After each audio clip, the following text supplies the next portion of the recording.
Hello students, कैसे हैं आप सब। आशा करती हूँ आप बहुत ही अच्छे होंगे और मैं भी बहुत अच्छी हूँ। और मैं मीता सिंह रुचि क्लासेस 71 में आपका फिर से बहुत बहुत स्वागत है। तो जैसे हम सीडीपी स्टार्ट हमने की है, मैंने आपको शायद इससे पहले आपको संडे क्लासेस दी हैं, 2 क्लासेस। आज हम आते हैं थर्ड क्लास पे, यानी कि हमारी तीसरी क्लास होगी। और हम क्या कर रहे हैं, हम पढ़ रहे हैं इसमें अपनी सीडीपी जो हमारे 30 नंबर की आती है। आपको पता है यूपी टेट हो हमारा, सुपर टेट हो या फिर हमारा क्या हो सी टेट। तो देखिए सीडीपी मैं आपको बताऊं, जो हमारी साइकोलॉजी है मतलब सीडीपी पढ़ना जरूरी इसलिए है, ये नहीं कि सिर्फ एग्जाम के लिए। सीडीपी क्या होती है, अगर आप उसको पढ़ोगे ना तो आपको बंदों को सब पहचानने की समझ, मतलब ये क्या है, किस तरह से है, थोड़ा सा ना अच्छा मतलब आप समझ पाओगे कि सामने वाला बंदा कैसा है। तो ये सब्जेक्ट मुझे लगता है कि चलो हम तो एग्जाम के लिए पढ़ रहे हैं, बट आप इसको बिना एग्जाम के भी साइकोलॉजी पढ़ना बहुत ही अच्छी चीज है। इससे क्या होता है, आपको ये पता चलता है कि सामने वाला बंदा कैसा है या वो किस तरह की सोच रखता है। उससे क्या होता है, आपको ये पता चलता है बंदा अच्छा है या नहीं है। तो इस तरह की हमारी समझ बनाती है। तो हमने बात कर ली थी, हमने बात की थी इसमें, आज हम चेतना का विज्ञान पढ़ेंगे। सबसे पहले हमने क्या पढ़ा था, हमने पढ़ा था यहाँ पर आत्मा का विज्ञान। आत्मा का विज्ञान अब देखिए किसने दिया था, ये दिया था हमारे अरस्तु जी ने। लेकिन क्या हुआ, फिर इसे नहीं माना गया क्योंकि आत्मा दिखाई नहीं देती। अब जो चीज हमें सामने से दिखाई नहीं देती उसके बारे में आप क्या ही पता लगा लेंगे। तो इसलिए क्या होता है, वे इसमें असफल रहे तो उसे अस्वीकार कर दिया गया। फिर क्या आया, फिर आया हमारा मन और मस्तिष्क का विज्ञान। वो हमारे किसने दिया था, वो दिया था हमारे कॉम्पोनेंट ने। ठीक है, अब उसको देने के बाद अब मन भी दिखाई नहीं देता, आपको पता है उसमें सोच ही सकता है। अब ये भी नहीं दिखाई दिया। अब आपको पता है कोई चीज अगर हमें सिद्ध करनी है तो हमें प्रूफ दिखाना होता है, बट जो चीज हमें दिखाई नहीं देती उसका कैसे प्रूफ करेंगे हम। फिर क्या हुआ, उसे भी नहीं माना गया। फिर आते हैं हम अपने चेतना के विज्ञान पे। देखिए क्वेश्चन यहाँ से यूपी टेट में अगर मैं बात करूँ, यूपी टेट हो या फिर आपके सुपर टेट हो जिसमें भी हमारी सीडीपी आ रही है, 2-3 क्वेश्चन तो यही से बन जाते हैं। कहाँ से बन जाते हैं, आत्मा के विज्ञान के जनक कौन थे, तो कौन थे, हमारे अरस्तु जी थे। अगर मैं बात करूँ आपसे मन और मस्तिष्क के विज्ञान के बारे में, तो कौन थे, वो हमारे कॉम्पोनेंट थे। अगर मैं बात की थर्ड क्वेश्चन क्या बन सकता है, आपको बनता है चेतना का विज्ञान। चेतना के विज्ञान के हमारे जनक कौन है, तो ये है हमारे विलियम वुंड जी। तो चेतना के विज्ञान के जनक कौन है, विलियम वुंड जी। अब देखिए है ना, जर्मनी के निवासी थे। कौन थे ये विलियम वुंड जो थे ना, वो कहाँ के निवासी थे, जर्मनी के। देखिए कभी कभी क्वेश्चन ये भी बनता है। क्वेश्चन आपको थोड़ा सा आपको बताया, अब हमारा जो क्वेश्चन का लेवल है वो धीरे धीरे क्या होता है, टफ होता जाता है।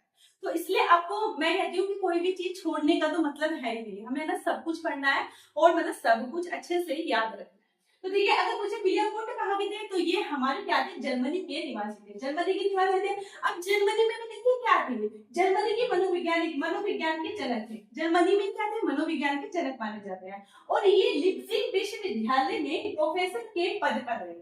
लिप्जिग विश्वविद्यालय है वहां पर एक जर्मनी में, उसमें कहाँ पर रहे, ये वहां पर रहे हैं प्रोफेसर के पद पर। लेकिन अब ये जो विश्वविद्यालय पहले लिप्जिग विश्वविद्यालय था, अब इसका नाम लिप्जिग विश्वविद्यालय नहीं है। तो फिर क्या नाम है इसका, इसका नाम है पॉल मार्क्स विश्वविद्यालय। देखिए इसका नाम चेंज हो चुका है। पहले जब की बात करते हैं, जब इसका ये हुआ था, मतलब पता चला था ये चेतना का विज्ञान दिया था, तब क्या था, तब लिप्जिग विश्वविद्यालय इसका नाम था।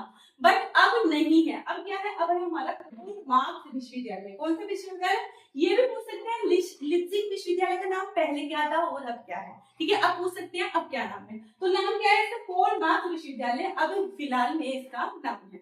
अगर मैं बात करूं इनके समर्थक, देखिए क्वेश्चन ये भी बनता है, ये तो इसको मिलेगा, ये तो मिलेगा, इसकी चेतना विज्ञान के जनक कौन है, चेतना विज्ञान के जनक जो है हमारे वो है विलियम वुंड।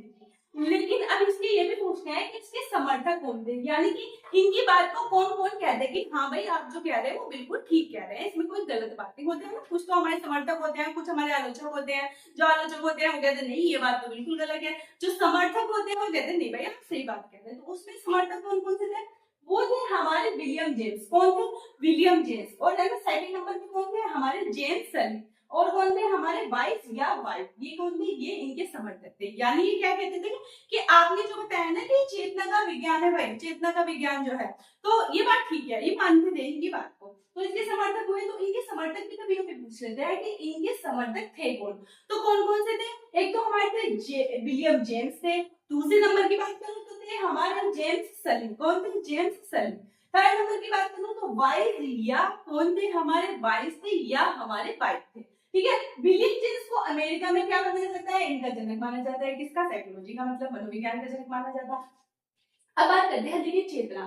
चेतना का इन्होंने कह दिया कि भाई चेतना है, चेतना का विज्ञान चलेगा, इस तरह से इन्होंने बता दिया। अब चेतना लोगों ने फिर वही कहा, जैसे उन्होंने कहा था कि आत्मा क्या दिखाई देती है, आत्मा भाई दिखाई दे रही है क्या, नहीं दिखाई दे रही है। अच्छा मस्तिष्क मन आपको दिखाई दे रहा है कि इसमें क्या है क्या नहीं, नहीं दिखाई दे रहा है। अब बताओ चेतना भी ऐसे ही है, मस्तिष्क का जो होता है आंतरिक रूप है, लेकिन जो आंतरिक रूप है वो दिखाई नहीं दे सकते, उसे क्या कर सकते हैं, हम फील कर सकते हैं, वो दिखाई दे रहे। और जो चीज दिखाई ही नहीं देगी आप उसे कैसे प्रूव करेंगे। बात यह है, जो चीज हमें दिखती ही नहीं है उसे हम कैसे बता दें कि हाँ आप जो कह रहे हैं वो बात सही है। तो यहाँ पर यही इनकी बात है कि चेतना का इन्होंने जो बोला है, इन्होंने कहा भाई मस्तिष्क का तो आंतरिक रूप है, आप कैसे कह रहे हैं कि आप साइकोलॉजी को, इसको मतलब चेतना का विज्ञान आप कैसे बता रहे हैं। अब देखिए क्या होता है, भावना क्या होती है, भावना अंदरूनी होती है, कहते हैं ना हमारे मन में एक अच्छा भाव है, उसके लिए भाव मतलब वैसे दिखाई नहीं देता, फील होता है, वो अंदर की चीज होती है। जैसे कि अनुभूति, अनुभूति क्या कहते हैं, मुझे इस चीज की अनुभूति हो रही है, आनंद हो रहा है, तो वो भी अंदर से फील होता है, वो सामने आपको दिखाई नहीं देगा। जैसे मैं बात करती हूँ संवेदना, संवेदना क्या होती है, संवेदना भी आपको अंदर से होगी, मुझे इस चीज की संवेदना हो रही है, इस चीज की गिल्टी हो रही है, इस टाइप से जो होगी ना वो भी आपको अंदर से फील होगा। इसका मतलब यह है कि चेतना भी आप देख नहीं सकते। अब जब चेतना देख सकते हैं, आत्मा को भी इसलिए हमने अस्वीकार किया था क्योंकि वो दिखाई नहीं देती, मन मस्तिष्क को भी इसलिए स्वीकार किया क्योंकि वो भी दिखाई नहीं देते, और चेतना को भी इसीलिए अस्वीकार किया गया क्योंकि वो भी हमारी दिखाई नहीं देती। अब देखिए जैसे बात करती हूँ, सबसे एक इम्पोर्टेंट क्वेश्चन यहाँ से बनता है हमारा, मनोविज्ञान की प्रथम प्रयोगशाला क्या होता है, मनोविज्ञान की प्रथम प्रयोगशाला कहाँ स्थापित की गई थी। तो कहाँ पर हुई थी, लिप्जिंग शहर में। कहाँ पर हुई थी, लिप्जिंग शहर में। इससे हमारा क्वेश्चन बन जाता है। और ये लिप्जिंग शहर है कहाँ, ये लिप्जिंग शहर हमारा कहाँ पर है, ये है हमारा जर्मनी में। कहाँ पर है, जर्मनी में ये हमारा लिप्जिंग शहर है। ठीक है, एक क्वेश्चन में ये बनता है प्रयोगशाला कहाँ स्थापित हुई थी, तो वो हुई थी हमारी लिप्जिंग शहर में। फिर एक क्वेश्चन बनता है कब हुई थी, तो 1879 में। कब हुई थी, 1879 में। सर आपको अच्छे से याद रखना है, बहुत सी बार तो सनी पूछ लेता है और बहुत सी बार दोनों ही चीज पूछ लेता है। तो कब हुई थी, 1879 ईस्वी में मनोविज्ञान की प्रथम प्रयोगशाला कहाँ पर हुई थी, लिप्जिंग शहर यानी कि जर्मनी में हमारी क्या हुई थी, प्रयोगशाला स्थापित हुई थी। चेतना का अध्ययन, यहाँ पर जो है चेतना का अध्ययन हुआ अंतर्दृष्टि विधि द्वारा। किससे हुआ था, अंतर्दृष्टि विधि द्वारा चेतना का यहाँ पर अध्ययन किया गया था। ठीक है, इसलिए विलियम वुंड को प्रयोगात्मक मनोविज्ञान का जनक कहा जाता है। प्रयोगात्मक क्यों, क्योंकि आपको पता है यहाँ पर प्रयोगशाला का निर्माण हो गया, मतलब इन्होंने प्रयोग करके देखा, इसलिए क्या कहा, इन्हें कहा गया प्रयोगात्मक मनोविज्ञान के जनक। अगर आपसे क्वेश्चन बने प्रयोगात्मक मनोविज्ञान के जनक किसे कहा जाता है, तो वो होते हैं हमारे विलियम वुंड। इससे भी हमारा क्वेश्चन बनता है। देखिए क्वेश्चन क्या होता है, थोड़ा घुमा फिरा के देते हैं, हालांकि जो यूपी टाइप में होता है सीधा फैक्ट पूछता है हमारे से, आपको मतलब वो रटी रटाई वाली चीज होती है ना वो वाली होती है। थोड़ा सी टाइप में क्या होता है, वो घुमा फिरा के पूछता है। तो यहाँ की सी टाइप के अकॉर्डिंग हमारा यूपी टाइप फिर भी काफी इजी पड़ता है, क्योंकि क्या होता है सीधा सीधा याद रखना है आपको, ज्यादा घुमाता नहीं है। तो यहाँ पर देखिए अगर आपसे पूछ ले, यहाँ पर आपसे पूछ ले चेतना का विज्ञान, तो विलियम वुंड है।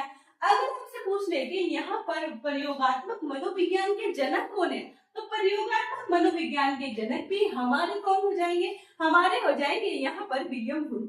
ठीक है, क्योंकि इन्होंने प्रयोग करके देखा इसलिए प्रयोगात्मक हो गए। उससे पहले जो था इन्होंने प्रयोगशाला यहाँ पर स्थापित नहीं हुई थी जब इन्होंने किया था, बट इनके टाइम में स्थापित हुई, तो इसलिए इन्हें प्रथम बार जो कोई चीज करता है उसको जनक कहा जाता है। इसीलिए प्रयोगात्मक मनोविज्ञान के जनक किसे कहा जाता है, वो हमारे कहा जाता है विलियम वुंड जी को। इतनी बात क्लियर होनी चाहिए।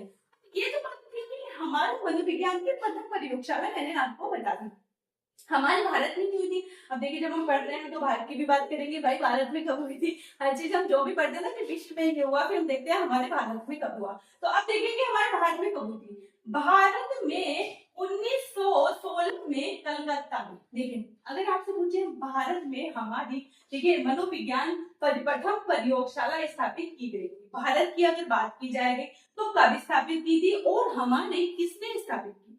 तो अगर मैं आपसे बात करूं हमारे भारत में, पहले तो आप सबसे नंबर 1 पे याद रखेंगे सन। सन क्या है, 1916 में। तो भारत में हमारी मनोविज्ञान कब स्थापित, सॉरी प्रयोगशाला, प्रथम प्रयोगशाला कब स्थापित हुई थी मनोविज्ञान की, 1916 में हुई थी। 1916 में हुई थी। अब कहाँ पर हुई थी, वो हुई थी हमारी कलकत्ता में। कहाँ पर, कलकत्ता में, कलकत्ता में स्थापित हुई थी। अब थी किसने, यानी कि किसने की थी, तो वो किए थे एन सेन गुप्ता। ठीक है, एन सेन गुप्ता, आपको नाम याद रखना है बहुत अच्छे से। के द्वारा क्या हुआ था, मनोविज्ञान की प्रथम प्रयोगशाला स्थापित की गई थी। ये क्या थे, हार्वर्ड विश्वविद्यालय से ग्रेजुएट थे। कहां से ग्रेजुएट थे, हार्वर्ड विश्वविद्यालय से ग्रेजुएट थे। तो देखिए मोस्ट इंपोर्टेंट हमारे क्वेश्चन, पहला क्वेश्चन ये चेतना का विज्ञान। चेतना का विज्ञान किसने दिया है, इसके जनक कौन माने जाते हैं, वो हमारे माने जाते हैं विलियम वुल्फ जी। बात करते हैं कि कहाँ के निवासी थे, तो निवासी थे ये हमारे, कहाँ के निवासी थे, ये थे हमारे जर्मनी के निवासी। अगर जर्मनी में मैं बात करूं तो थे क्या है, तो ये हमारे लीप्जिग विश्वविद्यालय में प्रोफेसर के पद पर रही है। कहाँ पर, प्रोफेसर के पद पर रही है। बट लीप्जिग विश्वविद्यालय तब उसका नाम था, अब अगर आपसे पूछे वो क्या है, तो अब इसका नाम चेंज होकर हो गया है हमारा कार्ल मार्क्स विश्वविद्यालय। क्या हो गया है, कार्ल मार्क्स विश्वविद्यालय अब हमारा इसका नाम हो गया है। इसके समर्थक की अगर बात करूं तो ये जरूर याद रखिएगा, विलियम जेम्स, जो कहा है अमेरिका में विज्ञान के जनक माने जाते हैं, और जेम्स अली है, और हमारे वाइस या वाइट, ये तीनों क्या थे, ये तीनों इनके समर्थक थे। ये कहते थे कि जी आप जो बात कह रहे हैं ना बिल्कुल ठीक है, हम इसके क्या है, हम इससे बिल्कुल एग्री करते हैं। अब देखिए चेतना, चेतना क्या है, मस्तिष्क का आंतरिक रूप होता है। आंतरिक रूप समझने के लिए देखिए जैसे भावना होती है, अनुभूति होती है और हमारी संवेदना होती है, इन्हें आप सामने से नहीं देख सकते, यानी कि सिर्फ आप इन्हें क्या कर सकते हैं, फील कर सकते हैं। अब ये क्वेश्चन हमारा था, मैंने आपको बताया मोस्ट इंपोर्टेंट, यहाँ से क्वेश्चन बन जाता है हमारा कि हमारी मनोविज्ञान की प्रथम प्रयोगशाला कहाँ पर स्थापित हुई थी, तो कहाँ पर हुई थी हमारे जर्मनी में। जर्मनी में भी कहाँ पर हुई थी, वो हुई थी हमारे लिप्जिग शहर में। कौन से शहर में, हमारे लिप्जिग शहर में। सन याद रखिएगा 1879, ठीक है, 1889 ईस्वी में हुई थी हमारी। कहाँ पर हुई थी, हमारी हुई थी जर्मनी में, लिप्जिग शहर में, और प्रथम प्रयोगशाला। देखिए इससे क्या किया था, चेतना का अध्ययन किया गया, क्योंकि उससे पहले यहाँ पर प्रयोगशाला नहीं थी, इसीलिए हमारे विलियम वुड जी को प्रयोगात्मक मनोविज्ञान का जनक इसलिए कहा गया क्योंकि जो इन्होंने प्रयोग किया वो इन्होंने प्रयोगशाला जब स्थापित हुई उस पे करके इन्होंने देखा, इसलिए इन्हें प्रयोगात्मक मनोविज्ञान का जनक भी कहा जाता है। किसे कहा जाता है, विलियम वुड जी को, विलियम वुड जी को कहा जाता है। ये क्वेश्चन हमारा बना है कई बार। अब देखिए भारत में भी काफी बार पूछा गया है, तो भारत में 1916 में कहां पर हुई थी, कलकत्ता में हुई थी। किसने की थी, एन सेन गुप्ता जी ने की थी, और मनोविज्ञान की प्रथम प्रयोगशाला स्थापित की गई। ये क्या थे, ये हमारे हार्वर्ड विश्वविद्यालय से क्या थे, ग्रेजुएट थे। बात करते हैं 1900 ईस्वी में चेतना की परिभाषा को भी अस्वीकार कर दिया गया। क्यों कर दिया गया, मैंने आपको रीजन बताया है, क्योंकि ये भी हमारी क्या होती थी, सामने से दिखाई नहीं देती। जो चीज दिखाई नहीं देती उस पर आप कैसे विश्वास कर सकते हैं या कैसे प्रयोग कर सकते हैं, तो इसको भी अब कर दिया। अब आगे हम पढ़ेंगे व्यवहार का विज्ञान। व्यवहार का विज्ञान हमारा कैसे आया और अब तक हमारा क्या चल रहा है, तो चलिए मिलते हैं इससे नेक्स्ट वीडियो में। प्लीज बताइएगा आपको क्लास कैसे लगी, और अपनी तैयारी अच्छे से करते रहिए, और मेरी यही इच्छा है, मतलब मेरी यही आशा है कि आपको जल्दी से जल्दी जॉब मिले। तो मिलती हूँ आपसे नेक्स्ट वीडियो में। Thank you.